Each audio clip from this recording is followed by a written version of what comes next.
Chapitre CL8-2 Isomérie de constitution et stéréoisomérie. Ce cours s'appuie sur le précédent, où nous avons vu la géométrie des molécules. Maintenant, nous allons essayer de distinguer deux molécules de géométrie différente.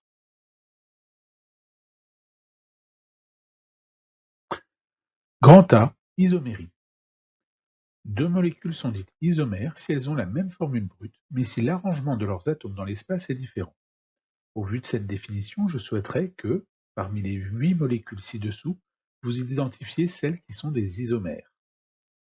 Mettez la vidéo en pause et essayez de répondre à la question.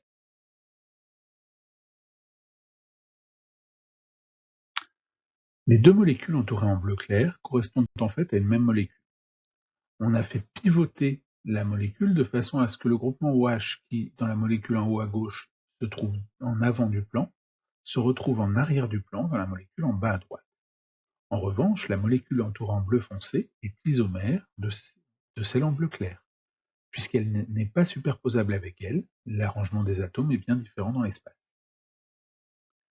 On pourrait croire que les deux molécules en rouge sont identiques, mais l'arrangement des atomes dans l'espace est différent.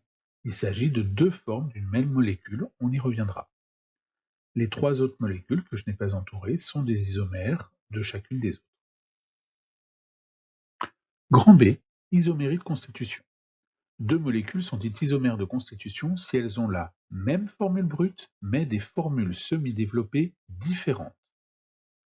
Deux isomères de constitution sont des molécules complètement différentes. Elles n'ont donc pas les mêmes propriétés physico-chimiques.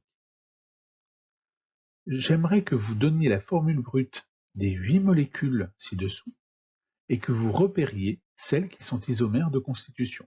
Mettez la vidéo en pause et essayez de faire l'application.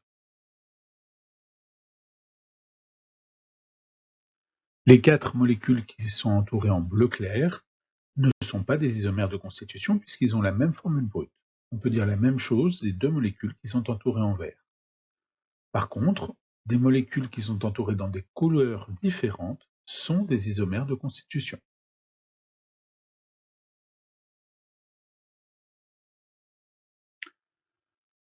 Petit 1. Isomérie de chaîne. Lorsque deux isomères de constitution diffèrent par l'enchaînement des atomes de carbone dans le squelette de la molécule, on parle d'isomérie de chaîne. Dans le nom systématique de la molécule, la partie du nom qui décrit la chaîne carbonée n'est pas la même pour deux isomères de chaîne. Il est donc très facile de les reconnaître. Par exemple, le cyclohexane et le méthylcyclopentane sont des isomères de chaîne. De même que le butane 2-ol et le 2-méthylpropane 2-ol. On voit bien que les noms de ces molécules n'ont rien à voir les uns avec les autres. Petit 2. Isomérie de position ou isomérie de position de fonction. Lorsque deux isomères de constitution ont le même squelette carboné, mais diffèrent par la position d'un ou plusieurs groupes fonctionnels, on parle d'isomérie de position de fonction, ou plus simplement d'isomérie de position. Dans le nom systématique de la molécule, les noms des deux isomères de position ne diffèrent que par le numéro indiquant la position des fonctions ou des ramifications. Il est donc encore une fois très facile de les reconnaître par rapport au nom de la molécule. J'ai représenté 6 isomères de fonctions qui sont isomères de fonction 2 à 2. J'aimerais que vous nommiez ces molécules. Mettez la vidéo en pause et donnez le nom systématique de chaque molécule. Les deux premiers isomères sont des alcools dont la chaîne carbonée comprend 3 atomes de carbone. Il s'agira donc d'une chaîne propane et on terminera par le suffixe ol pour fonction alcool. En précisant la position, donc propane 1-ol pour la première molécule, propane 2-ol pour la seconde molécule. Dans le cas du couple suivant, il s'agit de deux molécules comportant une fonction alcène et 4 atomes de carbone, deux chaînes butène donc. En ce qui concerne la position de la double liaison, on indique toujours l'atome de carbone de plus petit numéro qui est impliqué dans la double liaison. But 1N pour la première, but 2N pour la seconde. Par contre, il faudra préciser s'il s'agit de E but 2N ou de Z but 2N parce qu'une confusion est possible. Ici, il s'agit de E but 2N. Dans le cas du troisième couple d'isomères, nous avons deux chaînes méthylcyclohexane et ces deux chaînes diffèrent par la position de la fonction alcool. Cependant, la fonction alcool est prioritaire ici lorsqu'on numérote une molécule cyclique et par conséquent, c'est le radical qui portera le numéro 2 ou 3. 2-méthylcyclohexanol, 3-méthylcyclohexanol.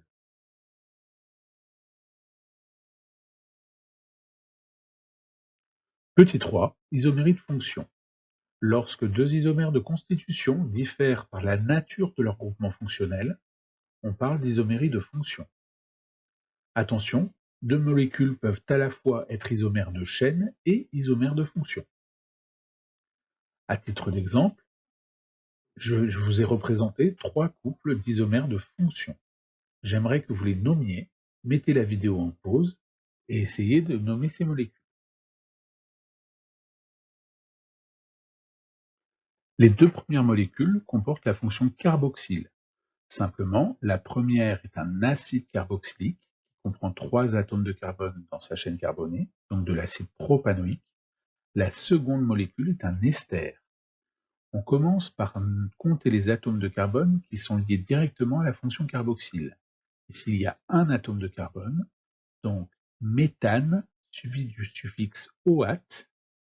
Ensuite, on nomme la chaîne latérale qui est liée à l'atome d'oxygène. C'est une chaîne qui comprend 2 atomes de carbone, suivi du suffixe -yle, donc méthanoate d'éthyle. La troisième molécule est un aldéhyde. Il comprend un groupement carbonyle terminal. 3 atomes de carbone dans la chaîne principale, donc propanal. La quatrième molécule est une cétone, puisque cette fois-ci la fonction carbonyle est dans la chaîne. Donc propane 2-on. On aurait pu aussi simplement dire propanone, puisqu'il n'y avait pas d'ambiguïté ici. La cinquième molécule est un éther. On nomme les deux chaînes entourant l'atome d'oxygène, dans l'ordre alphabétique. Éthyle, méthyle, éther. La troisième molécule est un alcool, on l'a déjà vu tout à l'heure, c'est du propane 1-ol.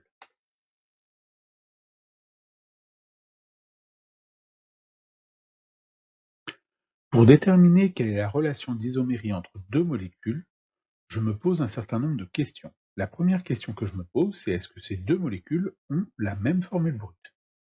Si la réponse est non, il n'y a pas de relation d'isomérie entre ces deux molécules, on peut s'arrêter là. Si la réponse est oui, en revanche, j'écris la formule semi-développée de ces molécules et je regarde si elle est différente. Si les deux formules semi-développées ne sont pas différentes, il peut s'agir soit de la même molécule ou de stéréoisomères. Nous y reviendrons plus tard. Si les deux formules semi-développées sont différentes, dans ces cas-là, on regarde le squelette d'atomes de carbone. Si les deux molécules ont des squelettes d'atomes de carbone différents, dans ces cas-là, il s'agit d'isomères de chaîne. Mais il faut également regarder si les groupements fonctionnels sont identiques. Si les groupements fonctionnels sont identiques entre les deux molécules, il s'agit simplement d'isomères de chaîne, alors que si les groupements fonctionnels ne sont pas identiques entre les deux molécules, il s'agit d'isomères de chaîne et de fonction. En revanche, si les deux molécules ont le même squelette d'atomes de carbone, dans ces cas-là, on regarde les groupes fonctionnels. Est-ce que les deux molécules ont les mêmes groupes fonctionnels? Si la réponse est oui, il s'agit d'isomères de position ou isomères de position de fonction. Si la réponse est non, il s'agit d'isomères de fonction. Toutes les molécules qui ont des formules semi-développées différentes sont des isomères de constitution.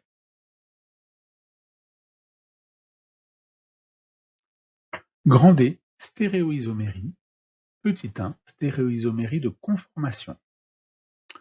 On parle de stéréoisomérie de conformation lorsqu'il est possible de passer d'un isomère à l'autre par un jeu de rotation autour de liaisons simples et ce sans rupture de liaison. En fait, il s'agit de la même molécule, simplement elle est sous des formes différentes. Deux isomères de conformation sont appelés conformères. Certains conformères sont plus probables, c'est-à-dire qu'ils sont plus stables que d'autres. Leurs énergies potentielles sont alors plus basses. On va prendre le cas de l'éthane. Cette animation permet d'étudier l'influence de la conformation de la molécule d'éthane sur son énergie. Lorsque les atomes d'hydrogène se cachent l'un l'autre, on a une conformation qui est dite éclipsée. Elle est de haute énergie et donc moins stable. Lorsque les atomes d'hydrogène sont décalés d'un angle de 60 degrés, l'encombrement est plus faible et l'énergie diminue. La conformation décalée est plus stable que la conformation éclipsée. Pour évaluer rapidement les stabilités relatives de deux conformères, on utilise souvent la projection de Newman. Il s'agit d'une représentation basée sur la représentation de Gram, donc on commence toujours par représenter la molécule en représentation de Gram. Ensuite, on représente ce que l'on verrait si l'on plaçait son œil dans l'axe de la liaison carbone-carbone. Vous voyez qu'ici, sur le carbone qui est devant, les substituants sont notés en rouge, et sur le carbone qui est derrière, les substituants sont notés en bleu.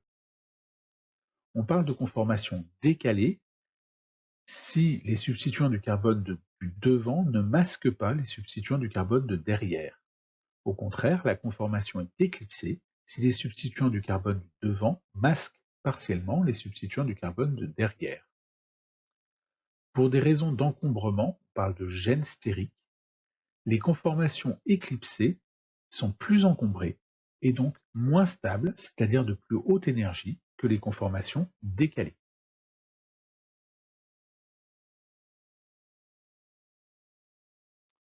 Nous allons nous entraîner avec une petite application. Vous avez ici 6 représentations de grammes qui correspondent aux différents conformères du butane lorsqu'on tourne autour de la liaison carbone 2, carbone 3. Je souhaiterais dans un premier temps que vous représentiez les différentes conformations en projection de Newman. Et dans un second temps, que vous mettiez en relation les représentations de conformères avec les minimums ou maximums d'énergie potentielle des molécules.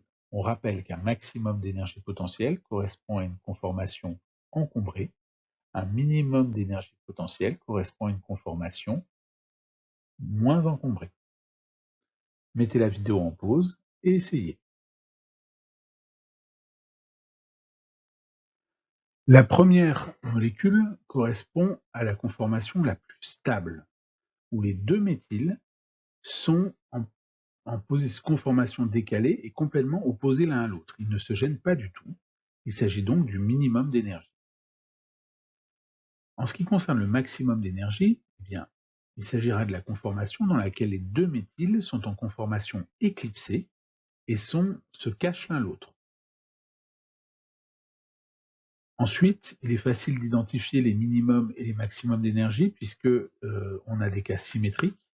Donc les minimums d'énergie correspondent à des conformations décalées mais dans lesquelles les méthyles sont relativement proches, et les maximums secondaires d'énergie correspondent à des conformations éclipsées mais dans lesquelles les méthyles ne sont pas éclipsés l'un par rapport à l'autre.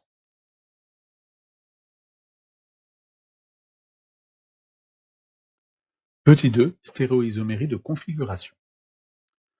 On dit qu'un atome de carbone est asymétrique si cet atome de carbone est lié à 4 groupes d'atomes tous différents. Cette définition est à connaître par cœur. Les molécules qui comprennent un atome de carbone asymétrique sont chirales, du grec ker qui signifie la main, car comme les mains, elles sont images l'une de l'autre dans un miroir, mais elles ne sont pas superposables. Deux molécules images l'une de l'autre dans un miroir, mais non superposables, constituent un couple d'énantiomères. Donc ici, je vous ai représenté deux acides aminés, ceux d'ailleurs qui figurent sur le dessin d'à côté, en représentation de grammes. On voit que ces deux molécules sont images l'une de l'autre dans un miroir, elles sont symétriques. Par contre, si on essayait de retourner l'une des deux pour la superposer à l'autre, on ne pourrait pas, puisque si on essaie de retourner la molécule de droite, le groupement R se retrouverait en arrière du plan et non en avant du plan.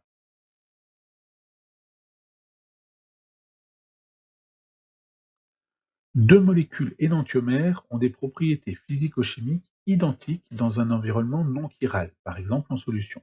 Elles auront même densité, même température de changement d'état, même solubilité, etc., etc., etc. Même réactivité vis-à-vis de molécules non chirales.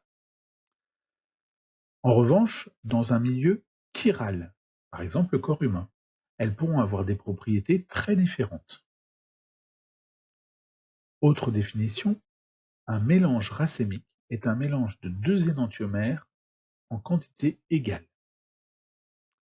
Pour illustrer le fait que deux énantiomères réagissent différemment avec le corps humain, je voudrais citer deux exemples. Le premier, c'est celui de la carbone et la mentone. Ce sont des énantiomères, mais la carbone sans le cumin, la mentone sans la menthe. Mais chimiquement, en solution, on ne pourrait pas les distinguer. Et il est même quasiment impossible de les séparer sans technique particulière.